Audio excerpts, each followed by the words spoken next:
cannot remember when I began to be an infidel. Certainly at a very early age, even before I knew what infidelity meant. There was nothing in my home life to beget it or to suggest it. My father was a self-educated Baptist minister, preaching mainly without compensation to village and country churches. My mother was a devoted Christian, of deep and humble piety. There were no infidel books in our home library or in any other accessible to me. My teachers were Christians, generally preachers. There were no infidels in my acquaintance, and no public sentiment in favor of them. My infidelity was never from without. It was always from within. When later in life I read infidel books, they didn't make me an infidel, but because I was an infidel, I saw, bought, and read them. Even when I read them, new suggestions didn't impress me, except inasmuch as they helped to clarify things that I had already vaguely felt. No one of them, nor all of them, sounded the depths of my infidelity or adequately expressed it. They all fell short of the distance and doubt over which my troubled soul had passed. From unremembered time, this skepticism progressed, but the progress wasn't steady and constant. Sometime in 1 hour, as by far-shining flashes of inspiration, the change would be such that it was unimaginable. There was more progress and extent and the definiteness of that change than in many months. Moreover, these short periods of huge advance in skepticism were without preceding intentions, without preparations ahead of time. They were always sudden and startling. Place and circumstances had very little to do with these changes. The doubt was seldom germane to the topic under consideration. It always seemed to fly away to some distant and disconnected theme, which, in fact, could never be explained by the logic of the association of ideas. Sometimes I would be in Sunday school, or listening to a sermon, or perhaps in family prayer. More frequently, when I waked at night, I had this feeling after healthful sleep. And still more frequently when I was rambling through the fields, the woods, alone. To be awake in the stillness of the night while others slept. Or to be alone in forest depths, or on the boundless prairies, or on mountain heights, always held for me a weird sort of fascination. Even to this day, there are times when I feel like houses and people are overbearing. Frequently, I have been intoxicated with thoughts about the immensity of space and the infinity of nature. These were the very times when skepticism made such huge progress. When I consider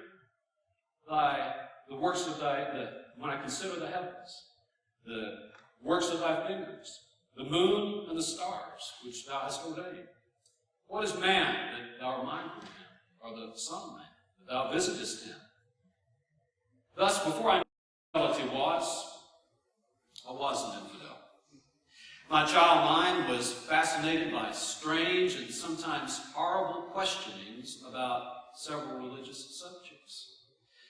Long before I read the experiences of others, I had been borne far beyond sight of any shore, wading and swimming after solutions to such questions as the philosopher's stone, or the elixir of life, or the fountain of youth, but mainly, the chief good. I understand now, much better than then, the character and the direction of the questionings of that early period. By careful retrospect and analysis of such of them as memory allows, I now know that I never doubted the being, personality, or the government of God. I was never an atheist or pantheist. I never doubted the existence and ministry of angels, pure spirits never embodied. I could have never been a Sadducee. I never doubted the clear distinction between spirit and matter. I could have never been a materialist. But as to my infidelity, I thought about the origin of things. The philosophy of Epicurus that was developed by Lucretius and which was founded early in Democritus. And today, which has gone to seed in the unverified hypothesis of modern evolutionists.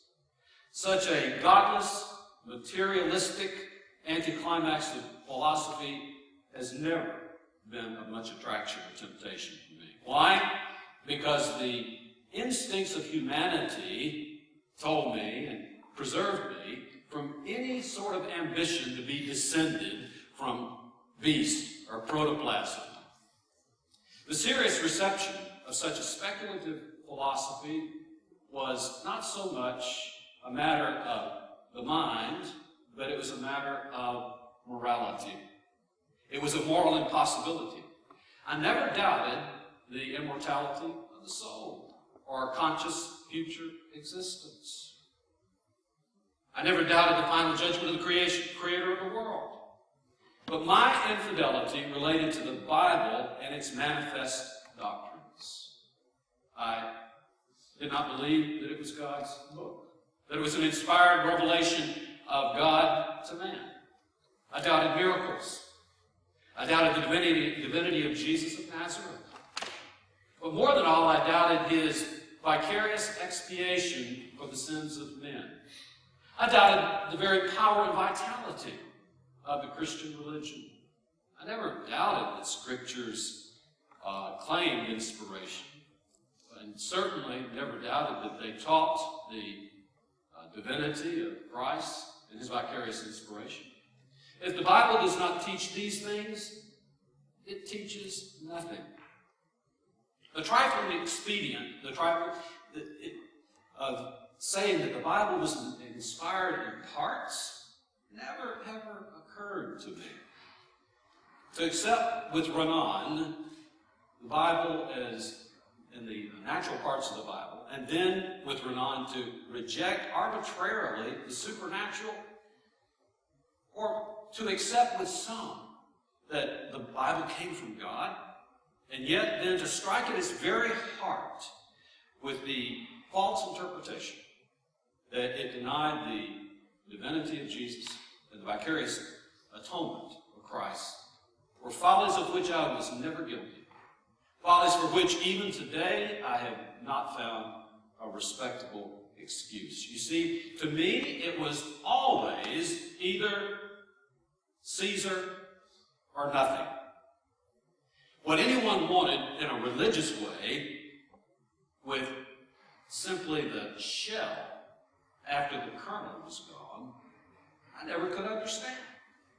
While the beginnings of my infidelity cannot be recalled, by memory, I can give the date that it took tangible shape. I know just when it emerged out of the chaos and then emblazoned itself in my consciousness with a startling distinctness. An event called it out from the shadows and the mists into conscious reality. It happened on this wise. There was a protracted meeting in our vicinity. A great and mysterious influence spread over the community. There was much excitement. Many people, old and young, joined the church and were baptized. Doubtless at the beginning of the meeting, most of the conversions were what I would now call genuine. But afterward, many simply went for the tide.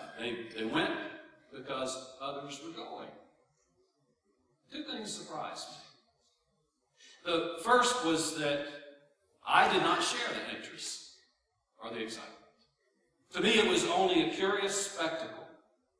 The second was that so many people wanted me to join the church.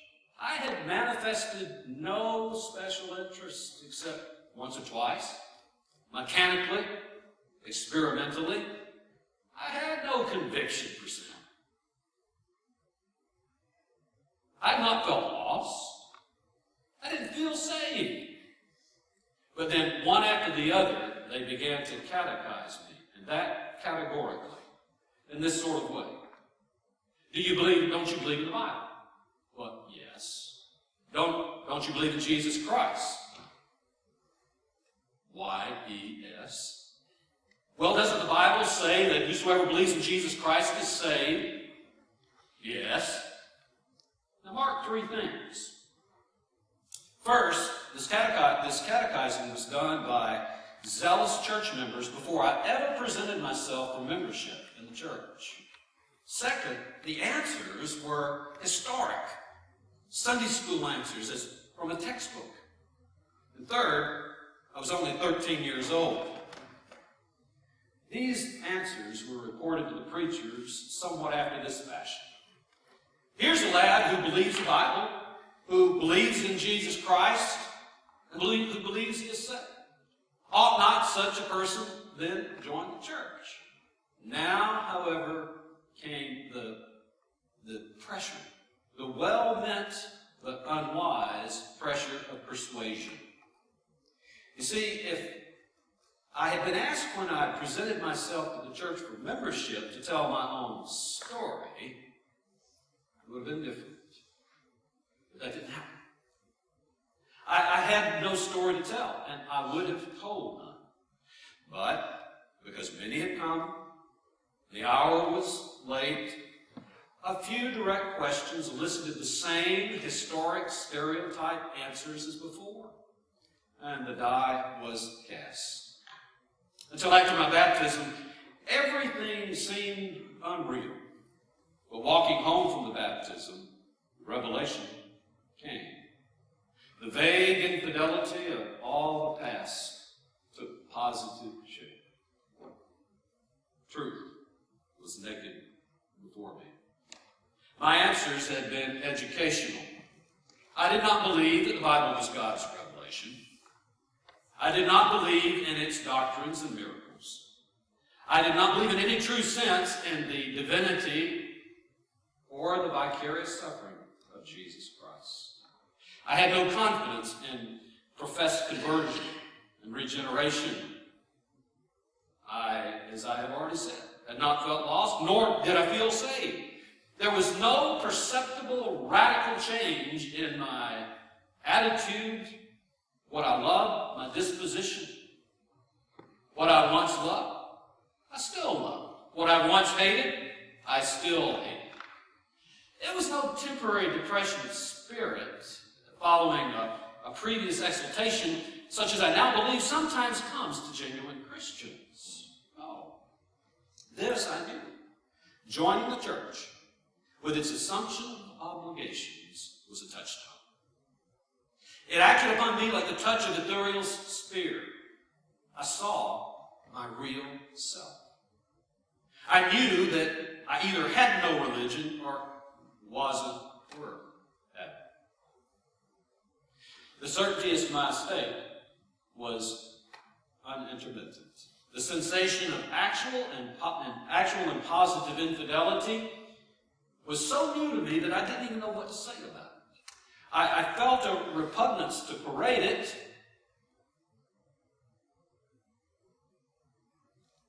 I wanted time and trial for its verification. I knew that its avowal would pain and horrify my family and the church, but honesty required that I must say something. And so, I merely asked the church to withdraw itself from me on the ground that I was not converted. This was not granted. You see, the brethren thought that I mistook temporary mental depression for lack of conversion. They asked me to wait and give it a trial, to read the Bible and pray. You see, I couldn't make them understand. But from that time on, I read the Bible like I had never read it before. I read it all, I read it many times. I studied it in light of my infidelity. I marked its contradictions and fallacies as they seemed to me from Genesis to Revelation. 2 years passed away. In this interval, we moved to Texas. And in a meeting in Texas when I was 15, I was persuaded to retain membership for further investigation. Now came the period for reading Christian apologies and the works of infidels. What a multitude of them are read, of both kinds. Hume, Paine, Baldwin, Bolingbroke, Rousseau, Voltaire, Taylor, Gibbons, all of the infidel writers, over against Watson, Nelson, Horne, Calvin, Walker, and a host of others. In the meantime, I was at college. I was devouring the Greek, Roman, and Oriental philosophers. And being worn out in mind and body at the age of 17, I went off and joined McCulloch's Texas Rangers. The first regiment mustered into Confederate service. And on the remote, uninhabited frontier, I pursued the investigation with unabated zeal. Now came another event. I shall not name it. It came from no sin on my part, but it blasted every hope and left me in Egyptian darkness. You see, the battle was lost. In seeking the field of war, I sought death. By peremptory demand, I had my church connection dissolved, and I turned utterly away from every semblance of Bible belief. In the hour of my darkness, I turned unreservedly to infidelity. And this time I brought it a broken heart and a disappointed life, asking light and peace and rest. It was now no curious speculation. It was no tentative intellectual examination. It was a stricken soul, tenderly, anxiously, and earnestly seeking light. As I was in the 1st Confederate Regiment, I was also in the last corps that surrendered. But while armies grappled and throttled each other, the darker and deeper warfare raged within me. I do know this. My quest for the truth was sincere. It was genuine and it was unintermittent. Happy people whose lives are not blasted may affect infidelity. They may appeal to its oracles out of curious speculation, and they may minister to their intellectual pride by seeming to be odd. It was not so with me. You see, with all the earnestness of a soul between which and happiness the bridges were burned, I brought a broken and bleeding but honest heart to every reputed oracle of infidelity. I did not ask life or fame or pleasure. I simply asked light to shine on the path of right. Once more, I viewed the anti-Christian philosophies. Looked at them, not so much to admire them and what they destroyed, but to inquire what they built up, what they offered a hungry heart and a blasted life. There now, then, came a revelation to me more awful than when Mokana and Morris Lalorook lifted his veil for Zealot. Why, I had never seen it before. How could I have been blind to it? These philosophies, one and all, were mere negations. They were destructive, but not constructive. They overturned and overturned and overturned, but as my soul liveth, they never built up anything under heaven in the place of what they destroyed. And when I say nothing, I mean nothing. To the unstricken, curious soul, they were as beautiful as the aurora borealis shining on Arctic icebergs. But to me, they warmed nothing, and they melted. No flowers bloomed, no fruit ripened under their cheerless beams. They looked down on my bleeding heart as the cold, distant, pitiless stars have ever looked down on all human suffering. Whoever in his hour of real need makes abstract philosophy his pillow, makes cold, hard granite his pillow. Whoever looks trustingly into any of its false faces, looks into the face of a Medusa and is turned to stone. You see, they are wells without water and clouds without rain. And I have witnessed the drought in Texas. The earth was iron and the heavens brass. Dust clouded the thoroughfares and choked the travelers. Watercourses ran dry, grass scorched and crackled. Corn leaves twisted and wilted. Carroll, the stock died around the last water holes. The earth cracked in fissures while the songbirds died out in parched throats. Men despaired. The whole earth prayed, rain, rain, rain. Oh, heaven, send rain. Suddenly, a cloud rises above the horizon and floats into vision like an angel. Oh, it spreads its cool shade on the burning and glowing ground. Expectation gives rise to desire. The lowing herds look up. The shriveled flowers open their tiny cups. The corn leaves untwist and rustle with gladness.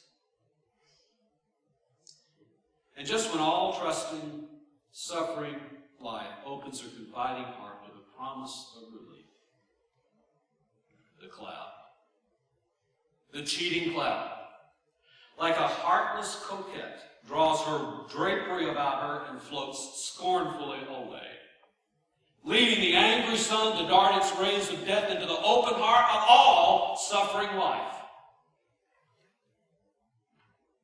Such a cloud without rain is any form of infidelity to the soul in its hour of need. Who then can conjure by the name of Voltaire? Of what avail is Epicurus or Zeno, or for that matter, Huxley or Darwin? Here now was my case. I had turned my back on Christianity, and I had found nothing in infidelity. Happiness was gone, and death had not come. The Civil War had left me a wounded cripple on crutches, utterly poverty-stricken, loaded with debt.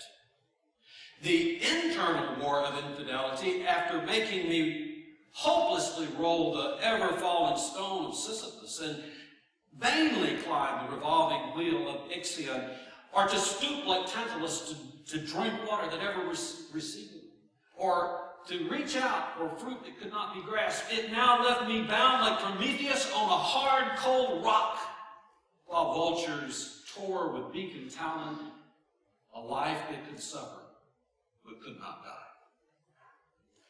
At this time, 2 books of the Bible took hold of me with unearthly power. I had not thought about their inspiration, but I knew from experience that they were neither fiction nor allegory. The book of Job and the book of Ecclesiastes.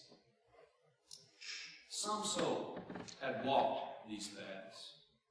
They were histories, not dreams and not mere poems.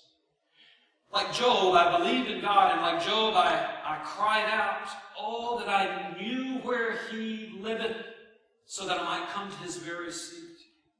Behold, I go forward, but he is not there, and backward, but I cannot perceive him, and on the left hand where he doth work, but I do not behold him, and he hideth himself on the right hand, that I cannot see him, but he knoweth the way that I take. Like Job, I could find no answers in nature to the heart's sorest need. I could find answers in nature. I could not to life's most important questions. I cried out then for revelation. Oh, that one would hear me.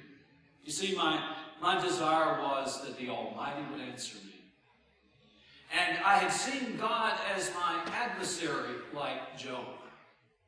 And I would that my adversary had written a book, that he had written it. Oh, then I would have taken it upon my shoulders and bound it to me like a crown.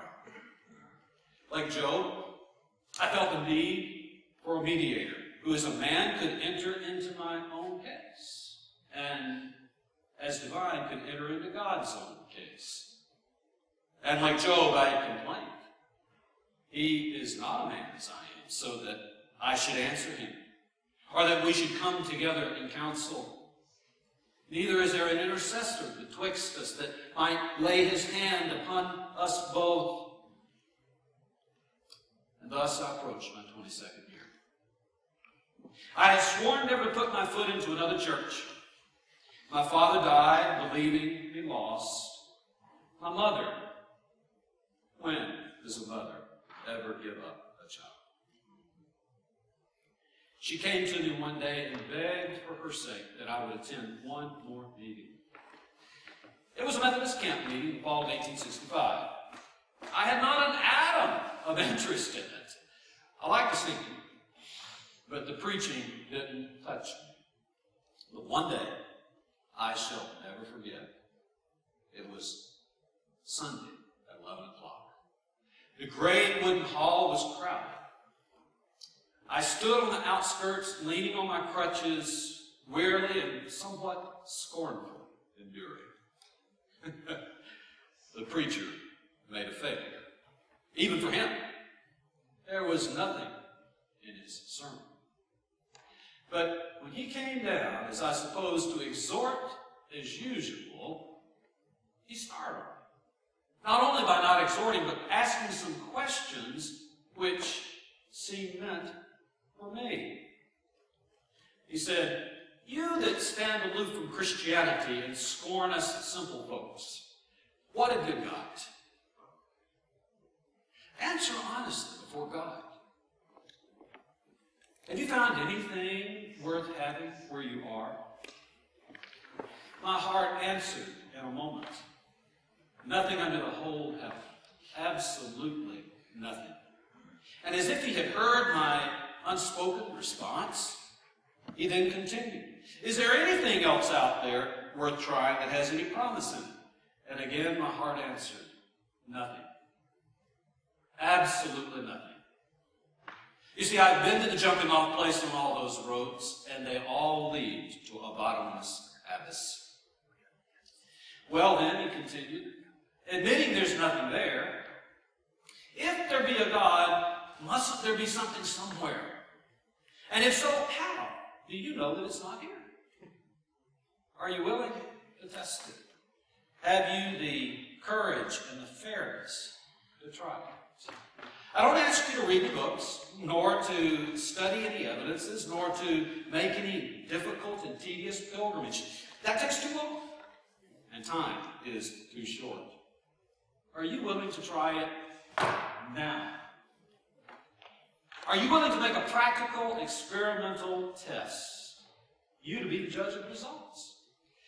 Well, these cool, calm, pertinent questions hit me with tremendous force. But I did not understand the test. He continued.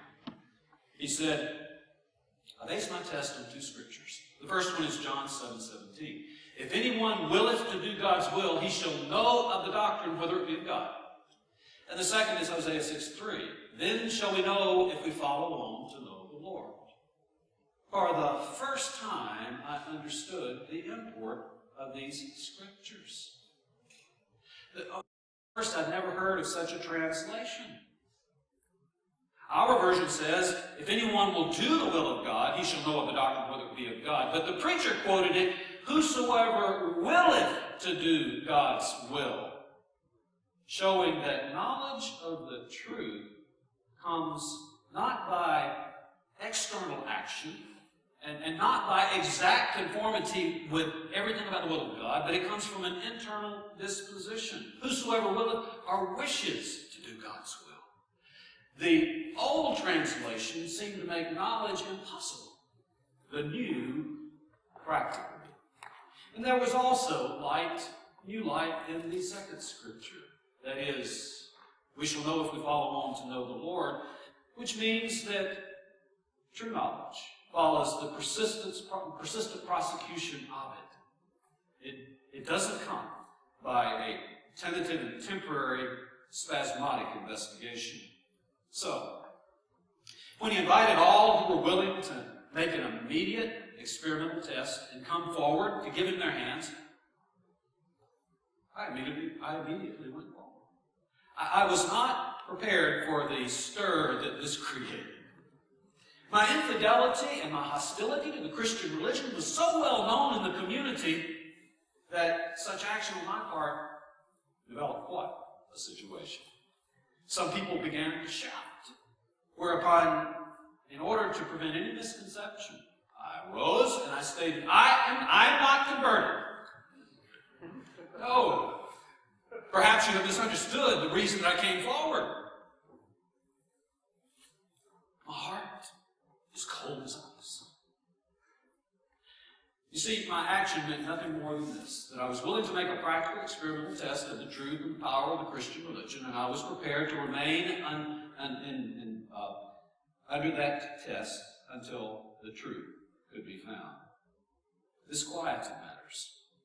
The meeting closed without any change upon my part.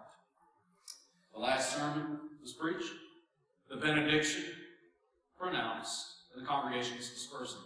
A few ladies only remained, seated near the pulpit and engaged in singing. Feeling that the experiment was ended and that there was no solution to be found, I simply remained there to hear the singing. As their last song, they sang, "Oh, land of rest, for thee I sigh. When shall the moment come when I shall lay my armor by and dwell in peace?" The singing had made a wonderful impression.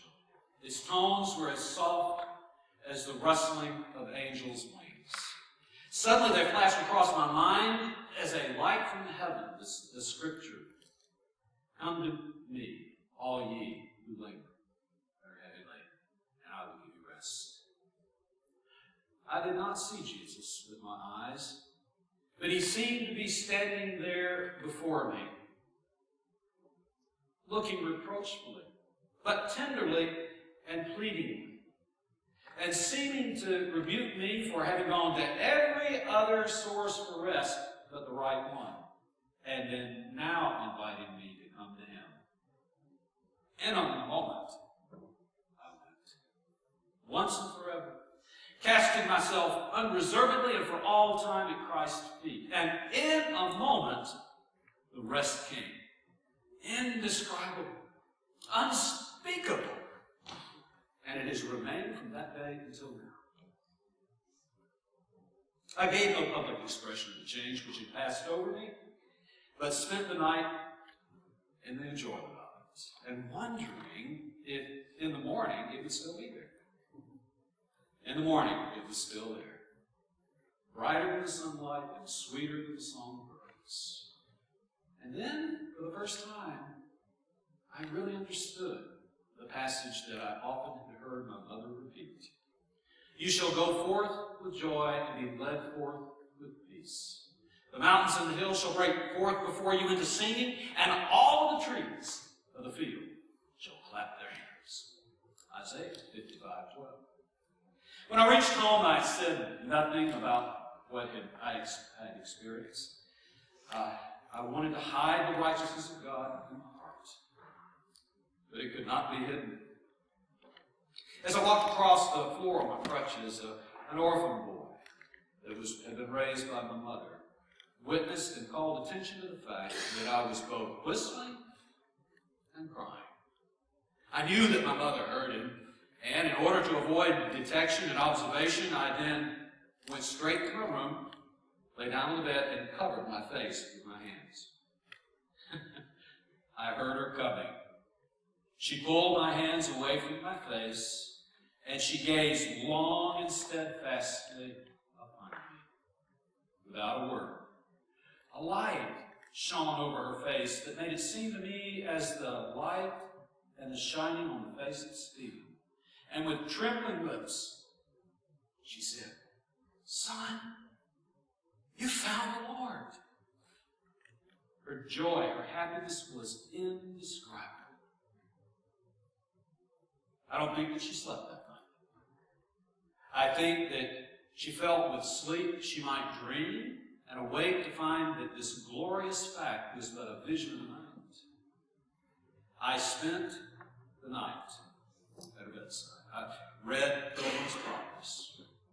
I read all of it that night. And when I came with the Pilgrims to the Beulah Land, where Doubting Castle can be seen no more forever, when I was in sight of the heavenly city, when I was within sound of the heavenly music, my soul experienced such rapture and an ecstasy of joy as I had never experienced before. I knew then, as well as I know now, that I would preach, that it would be my life work, and it would be